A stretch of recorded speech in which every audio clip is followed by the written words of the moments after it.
What's going on, everybody? Good evening. Much later than I usually upload a video, but today requires it because the first day of on-field drills for the NFL Combine just wrapped up less than half an hour ago. It went on for about 6 hours today, and we got to talk about what happened on the field, and we got to try to figure out what we can learn from what went down at the Combine. So today was all about the front seven. So linebackers, defensive linemen, defensive ends, edge rushers, however you want to qualify what these players are. Today was all about those guys in the front seven. So definitely an interesting day.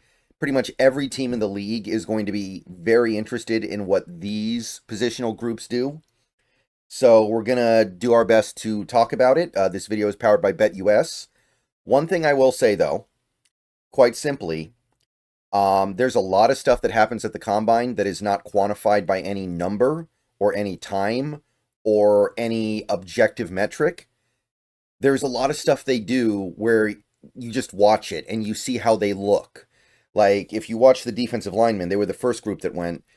They do a lot of drills that are designed to show you how they move in space, how they change direction, how they bend around a corner, that how they show their spin move in one drill.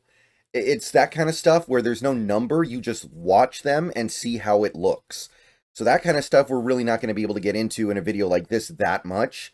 There were definitely some things I noticed watching the Combine, but if you want that, you just have to watch. You just have to watch the players go through the drills, and it's a little bit frustrating sometimes because, quite honestly, NFL.com doesn't. I'm sorry, NFL Network doesn't place a super high priority on showing every single drill to the viewer.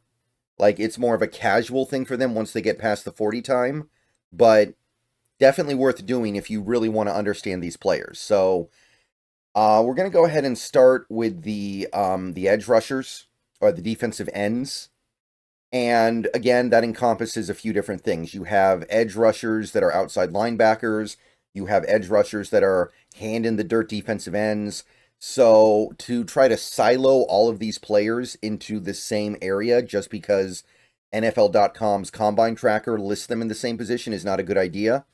So it's every team's job to evaluate what the player actually does and how they can help them and what kind of role they can play. All right, so obviously there's a lot of stuff that happens at the Combine, and I can't possibly sit here and list it all out. But to go over some of the most interesting highlights from today, starting with really the 40-yard dash, which is the one that everyone really tunes into, you've got Pearce. James Pearce Jr. on the surface is the guy who got the most attention in this particular crop. He ran a 4.4740, which was by far the fastest of, I believe, not only all the edge rushers today, but any player that went today. 4.47, but this is where you need to dig a little bit deeper than that, and some people struggle with that at times, I think, because the 40 time is what the NFL pushes, and then you end up kind of ignoring all the other stuff. Now, I'm not saying James Pearce is anything other than a great prospect.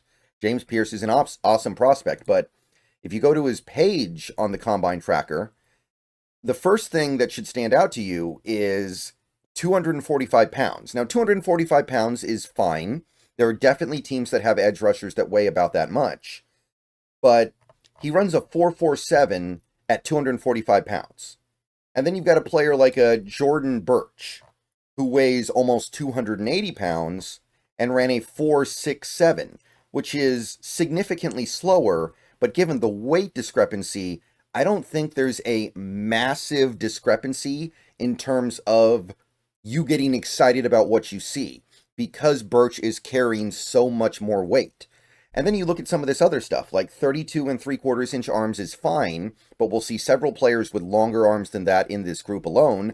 And his vert jump was actually really disappointing. 31 inches, 10 foot, 3-inch broad is just okay. He did kill the 10-yard split. He had the best 10-yard split of any edge rusher, but what I'm trying to get at here is that while James Pearce had a good day, there are a couple of heels on this Achilles here. So definitely good to dig into the numbers and always try to understand context, not just look at the 40 time because of stuff like that. Before we continue on, I want to tell you about my friends over at BetUS. Not only are they a sports book, they're also a casino. And if you like blackjack, if you like slots, if you like live casino dealers, you should definitely check out BetUS's casino as well. You can have a lot of fun over there, and you can also get some free money. Remember to get your 200% sign-up bonus up to $5,000 in the casino, or a 250% crypto sign-up bonus up to $5,000. Either way, you're printing money with a deal like that. So if casino games are your thing, get on over to BetUS, check out their casino while you're checking out their sportsbook, get your free money, and get to some gambling. All right, back to it. Again, I want to stress, I'm not saying that James Pearce was a poor performer today. I'm just saying there were some issues that when you look at things in context, you'll understand that he kind of needed that crazy good 40 time and 10-yard split to offset some of the minor issues.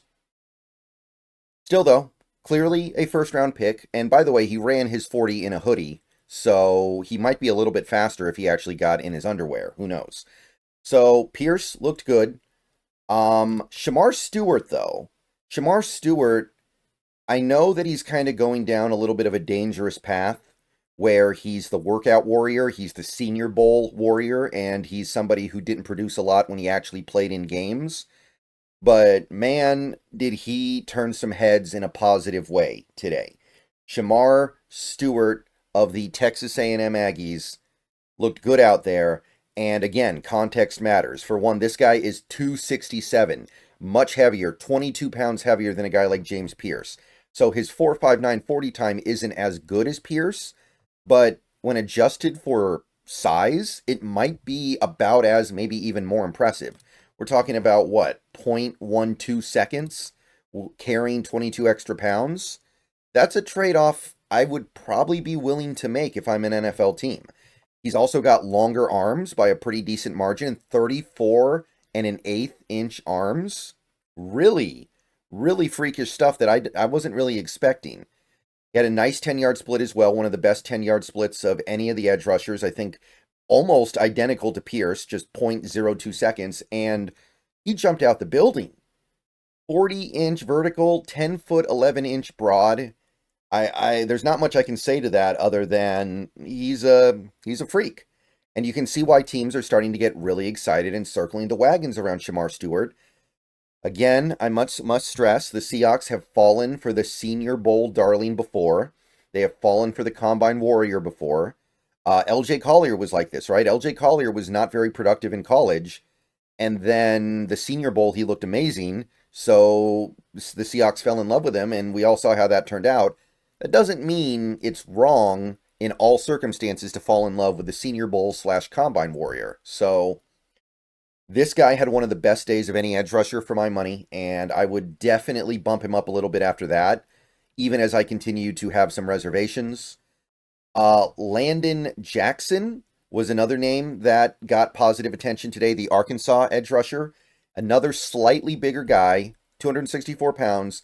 Arm length is workable, 33 and a quarter. I mean, that is about, yeah, that would be about half an inch longer than Pearce. And again, he's a little bit bigger, and he tested really well all around. Maybe not quite as good as Shamar Stewart's, but they actually have his athleticism score as being number one of all the edges at 2025. So Landon Jackson, definitely a guy headed in the right direction. 4.68 40, 165 10-yard split. Both those numbers are okay. You're not crazy about it. You're not getting like Will Anderson type results here necessarily, but 40.5-inch vert, 10-foot 9-inch broad. That's significantly better than what we saw from Pearce, and it's really good for a guy this size. So I'd say that Shamar Stewart probably did the best work on improving his reputation after the after what he did today. But Landon Jackson not far off. Very interesting player.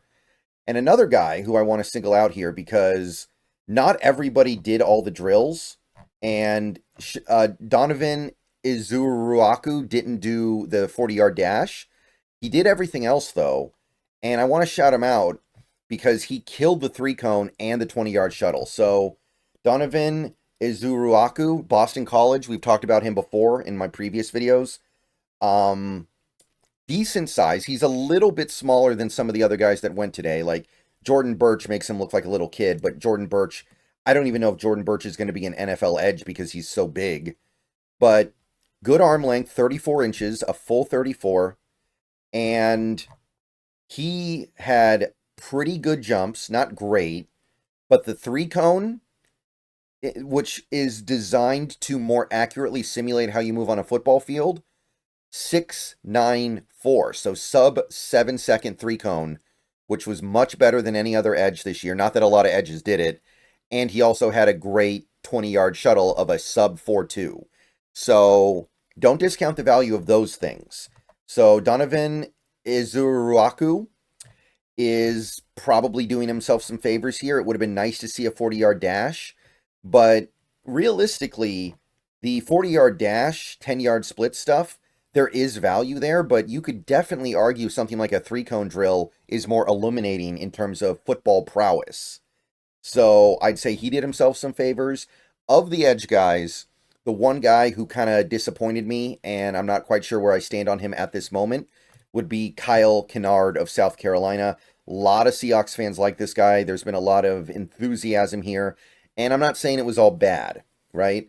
254 pounds, 34-inch arms, that's all fine and good, but he didn't do most of the drills today, and what he did, this feels like it's not cutting it because this guy's not that big. He's 254. The other guys we looked at were significantly bigger, and he's running a 4.73 40, 1.63 10-yard split. Those are numbers that I would expect from maybe like an interior lineman, but not from an edge rusher. So Kyle Kennard at this point could still end up being a valuable, good player in the NFL. I'm not saying I'm done with him. I'm not saying I think he's bad. I'm not saying I'm out on the Kennard hype because I know a lot of Seahawks fans like him. But at this point, it feels a little more like a Jadeveon Clowney situation without the, like current Jadeveon Clowney, not coming out of college Jadeveon Clowney, where he doesn't really have speed, but he has size and strength, and he can kind of play that big edge role, but at least according to the combine measurements, he's not that big. 254 pounds is not like a big edge, but he runs like a big edge. So I'm a little bit concerned here. I'm a little bit wary now. I would have liked to have seen more. And I saw him move in some of the drills, and I don't know, it was fine, I guess, but I didn't see anything that impressed me for a guy with a 254. Just for reference sake, and I know that James Pearce Jr. is a much better prospect than Kennard, that's only 9 pounds heavier than Pearce, and look at how much more athletic Pearce showed he was in his drills. Even the jumps, which were really disappointing, right? James Pearce did not have very good jumps, but the 40-yard dash alone makes Pearce look so much better. And it kind of leaves Kennard in an awkward spot where maybe he's not big enough to be a big edge, but he's not fast enough and quick enough to be a traditional edge. But there was a lot more stuff that happened today for sure in this group. Guys like Colin Oliver and Fadil Diggs were able to really impress. Jod Joyner was actually a standout, I think. I already talked about Jordan Birch a little bit, but I thought he was really good out there, actually. You can scroll through these lists as well. I thought that Princely Umanmielian was okay, maybe a little disappointing, right? I was hoping for a little bit better from him because he's a guy who's trying to edge up into that first round.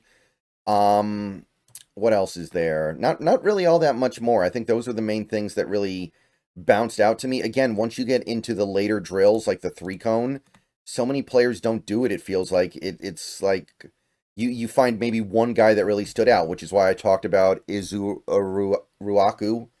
I guess Braden Swinson was pretty good, but other than that, I think that covers the edge group, so I'm going to make another video for the next subsection. So we're going to have quite a few videos coming out pretty late on the channel, so if you can't watch it until the next day, then so be it. If you're a night owl like me, then you can definitely watch them late. But yeah, let me know what you guys think. I will see you guys later on. Go Hawks.